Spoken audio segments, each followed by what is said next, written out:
The Forbes had an interesting article today about 5 job titles that won't exist in the next 5 years. But they're not the only ones. The CEO of Anthropic, Dario Amodei, has warned that 50% of entry-level jobs won't exist in the next 5 years. World Economic Forum, Goldman Sachs, McKinsey, all the big consulting firms and business organizations are talking about hundreds of millions of jobs being displaced. So it's really clear to me and to anybody watching that the workforce is going to be forever changed. But listen, it's not all doom and gloom, guys. And I'm quite frankly an optimist. I think that the world is going to be amazing, and there's going to be so many new opportunities that arise. But in today's video, I just want to take a moment to highlight these 5 job titles that are predicted to not exist in the 5 years. If you are working one of these jobs, now is the time to start adjusting. So we're going to cover these 5 job titles, and we're going to cover the steps that you can take to start adjusting and preparing now so that you as a man can continue to provide for your family. You can remain relevant, you can remain respected, you can remain financially free. Because the reality is, guys, if you're a man and you get laid off and a robot takes over your job, it's going to be hard for you to go, to look your wife in the eye and feel the respect and admiration. It's going to be hard for you to have your kids ask you, "Daddy, what are you going to do now?" Because you're not going to know. You're behind, and I don't want that for you. You don't want that for you, and you're certainly your wife and kids don't want that for you. So we're going to again cover these 5 jobs, and again, if you're in one of these roles, now's the time to start adjusting, because I think that the opportunities are tremendous. And I was doing a little bit of prep for this today, but there was an article that came out recently that there are more millionaires running one-person companies than ever before. And I think that that's pretty freaking awesome, to see that the next wave of millionaires and billionaires are going to be running one-person companies. Because if there's one thing that I found over the past half decade or so of entrepreneurship, it's that more people, more problems. Not necessarily more money, more problems. More people, more problems. And leveraging AI and these automations to grow business and grow revenue streams is way easier than managing people. Anyway, let's get into these job titles. So the first of the job titles that Forbes highlights is manufacturing and production workers. So if you're on a line, if you're working in a warehouse, your job is supremely at risk. And I covered this, not even just there, but dock workers too. We'll talk about that in a minute. But guys, we're already seeing this en masse. I covered this a few weeks ago. I'll post a link to the video here. Amazon is just putting hundreds of thousands of robots in their warehouses. In fact, they've now crossed 1 million. And they're very close, if they haven't already passed it, they're very close to having more robots in warehouses than humans. And I think what we find is that there's an acceleration of these things. So there's an exponential growth that hits at a certain point where it's just going to take off. And again, if Amazon is successful, then Walmart's going to do it, then UPS, then FedEx, all the delivery companies, all these warehouses are going to be essentially fully automated. So I would encourage you to check out that video on Amazon. I think it's really interesting. There's also an article that came out. I was thinking about talking about it today. Lowe's just had an AI day, an AI hackathon day, where they were just trying to build all sorts of different AI systems within their ecosystem. Of course, Lowe's is a very large hardware retailer. So again, the trend continues. And I know a lot of the haters out there say, well, Mark, it's not proven, it's not going to work, it's all hype. I don't know, man. That's quite a theory, because these companies are spending hundreds of millions, if not hundreds of billions of dollars, depending on the company, building this stuff out. In some cases it might work, in some cases it won't. However, I think it's really clear that when it comes to warehouse management and moving boxes inside of warehouses, robots are just a lot better than that. And than humans. And it's already happening, as you can see with the Amazon example. The second job title they said is not going to exist in the next 5 years is administrative and clerical workers. And so they're looking at data entry clerks, bookkeepers, administrative assistants. These are just like really easy jobs to outsource to AI. Like I quite frequently have bookkeepers reach out to me, hey, can I keep your books, blah, blah, blah. I'm like, what do I need you for? I mean, and you might flame me in the comments for this. Maybe it's because my business is not doing tens of millions of dollars, but you know, in the size of my business, it's pretty easy just to keep up with things within the accounting software and with conversations with my accountant. We set up rules, we automate it. It's pretty easy.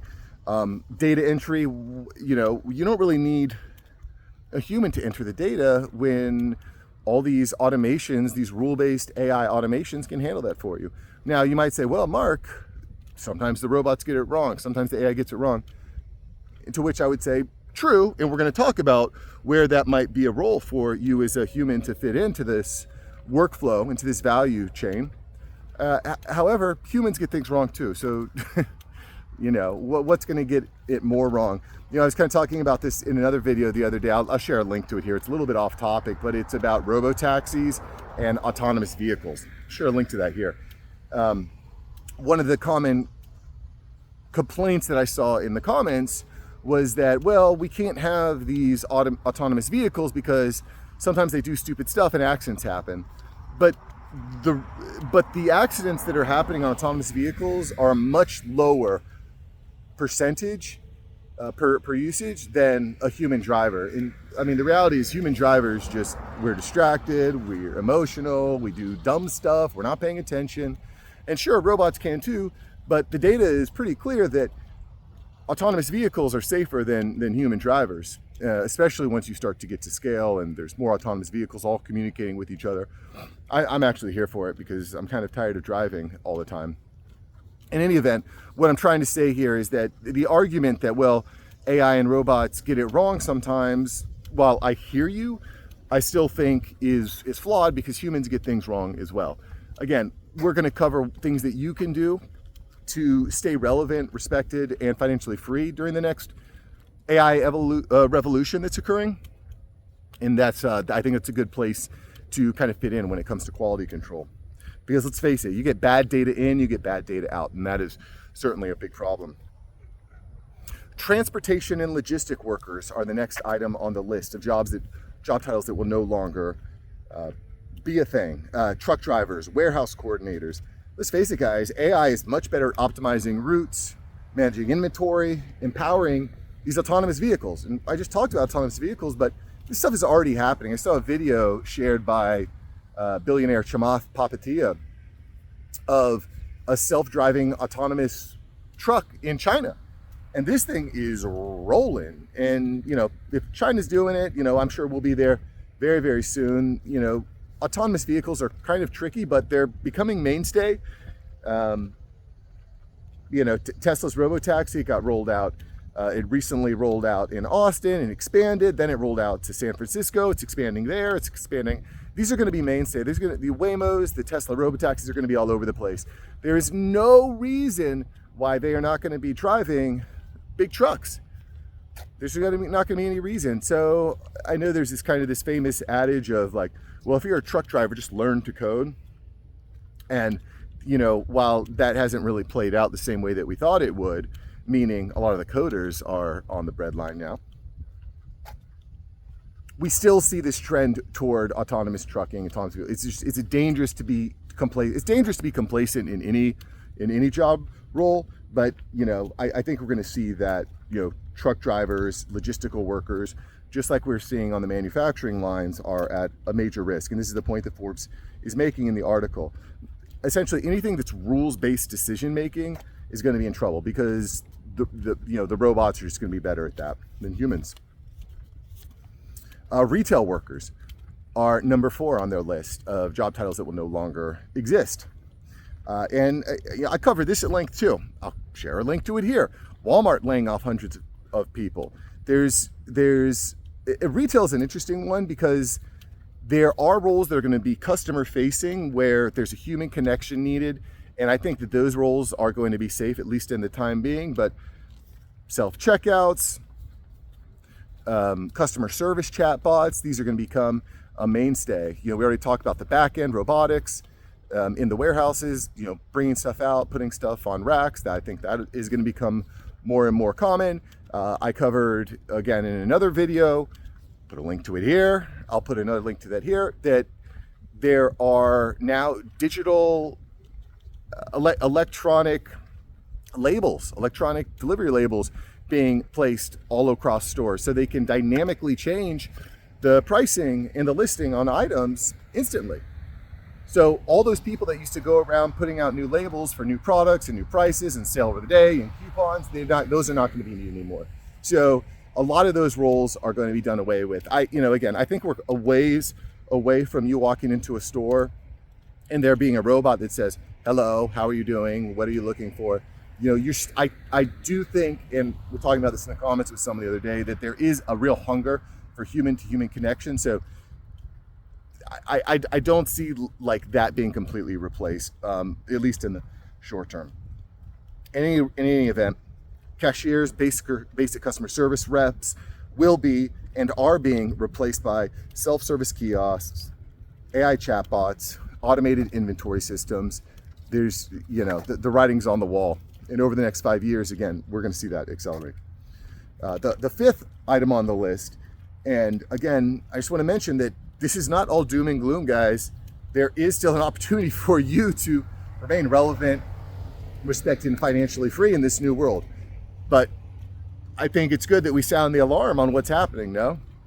I think it's good to do that. So number 5 on the list are sales workers, lead generation, customer service, type of sales. In one of the organizations I do consulting for and do marketing work for, that's a big part of the sales force is, hey, we're going to get on calls with free trial users, with base users, try to get them upgrade, try to get them more comfortable, make sure that they don't churn.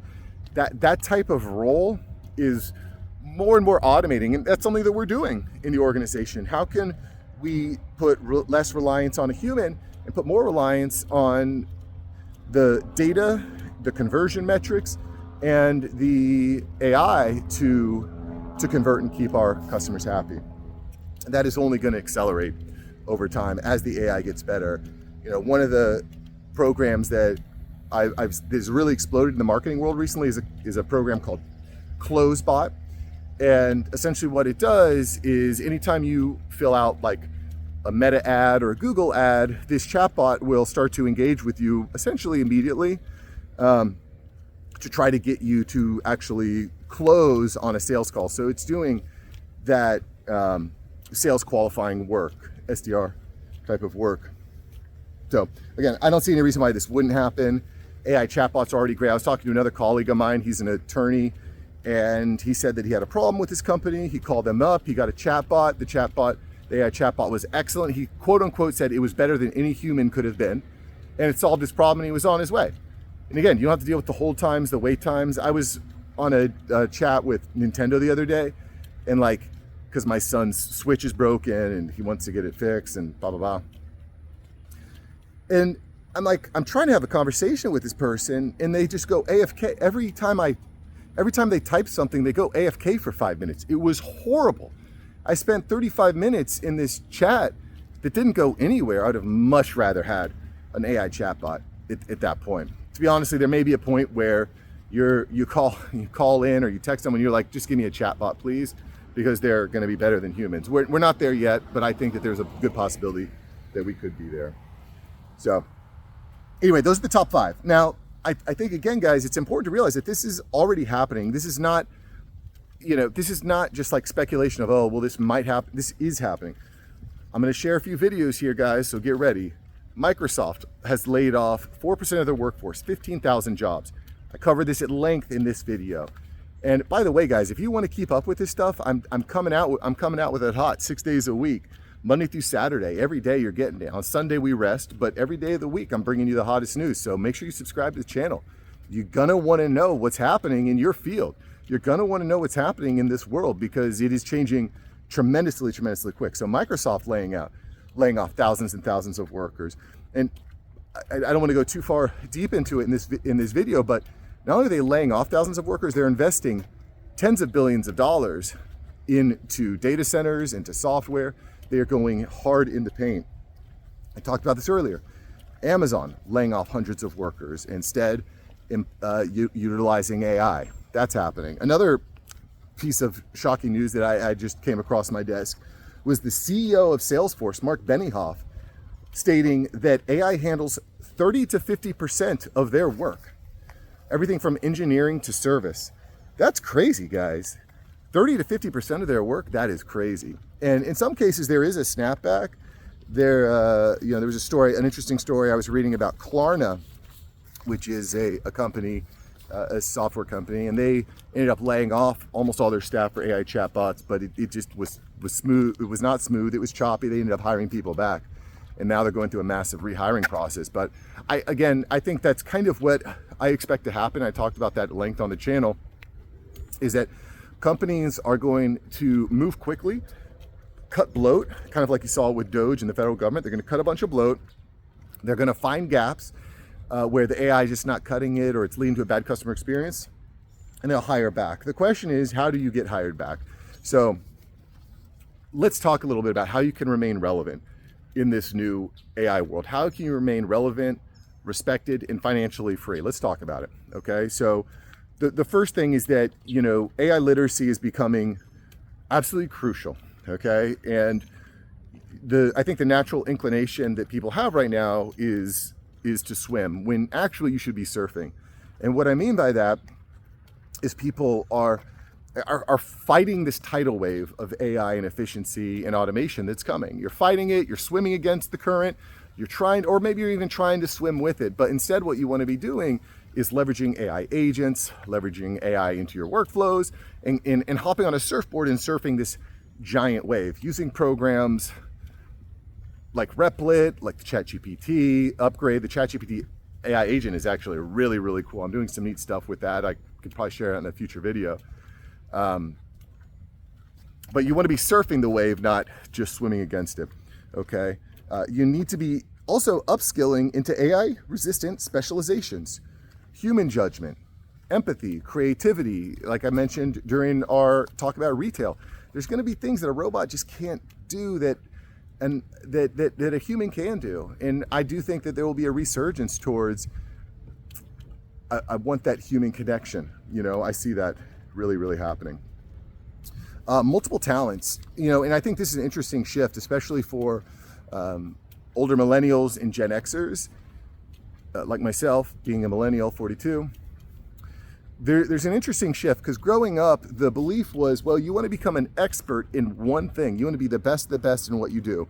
And while there is some truth in that, becoming a multipath, I think, is a better way to go. Because the problem is, being an expert in one thing makes you vulnerable if AI starts to take up a massive part of that job share. Now, you could pivot into a role where you're teaching people in your field how to use AI, or you are leveraging AI to become much more efficient. That is a real possibility. However, if you are, and this is, I think, one of the reasons why entrepreneurs are actually in a pretty good position here, because if you're good at many, many different things, it empowers you to use AI and all those different things to become very proficient across different channels. So understand multiple roles. Being in marketing, I'm also working in sales, I'm working in customer service, I'm working in onboarding, I'm working in leading small teams, all these different roles, even HR, all these different roles kind of play together, which puts me at an advantage over others, because I'm not just a one-trick pony. I'm using AI to be better and better at all these different platforms. Leverage your skill gap, guys. And we talked about this a little bit before. If you're a data entry clerk, for example, you could retrain for data quality assurance, AI model auditing, or prompt engineering, which, by the way, is in huge demand right now. Compliance and AI governance. So historically, if the biggest problem companies are going to have here is they're going to be like, well, we just instituted this AI, but it's not accurate, or it's being wonky. Well, guess what? I was in data entry. I was a data entry clerk. I was a service clerk for all these years. I understand that. But guess what? I also understand AI. I understand where its weaknesses, where its strengths are. I can come in, I can make sure that your data is clean and clear, and I'm leveraging both my experience and expertise in that field over time, and combining that with my AI knowledge.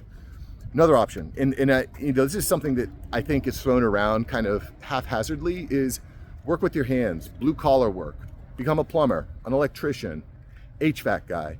And while that's true, these jobs are gonna crush it, which, by the way, kids graduating from college with with these degrees are not able to find jobs. I cover this at length. I know I'm sharing a lot of videos, guys, but this video is nuts. The unemployment rate for college grads has increased from 5.8% to 6.6% in the last 6 months. These guys can't find jobs when if they had just gone into electrician work, they could have found a job making $100,000 almost immediately out of high school. Regardless, I think that this idea gets thrown on haphazardly because that type of work is very tough on the body and it's very difficult to do. I used to work in the HVAC field. It is tough. It is really hard work.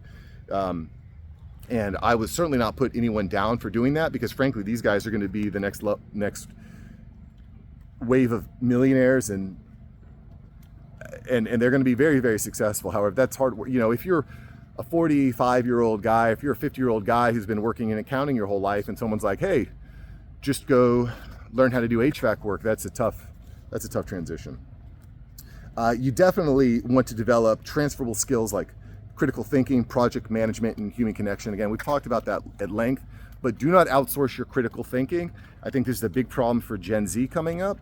They're going to be more and more and more reliant on AI and the internet and digital tools, and frankly, they're outsourcing their critical thinking. I'm not going to cover that at length in this video. I talked about this in a video just yesterday. I'll put a link to it here. A lot of Gen Zers are outsourcing critical thinking, and it's a big problem for you because, you know, just because AI tells you something you can trust, but you must verify.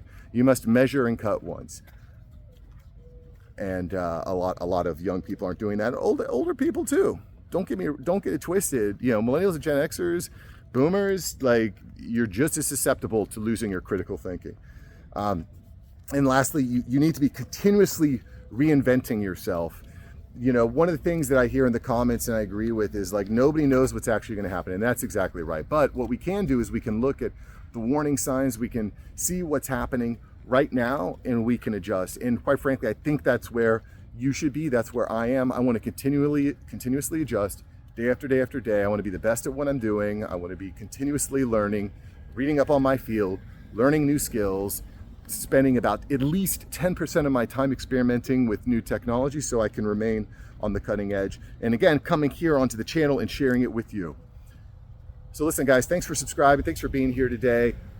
I will catch you in the next video. And again, I mentioned this just a moment ago, but I would definitely encourage you to check out the previous video. I'll put a link to it here, which is about AI's impact on the brain and how this MIT study is showing that it's actually making us dumber, that we are not critically thinking anymore, and it's a big exposure.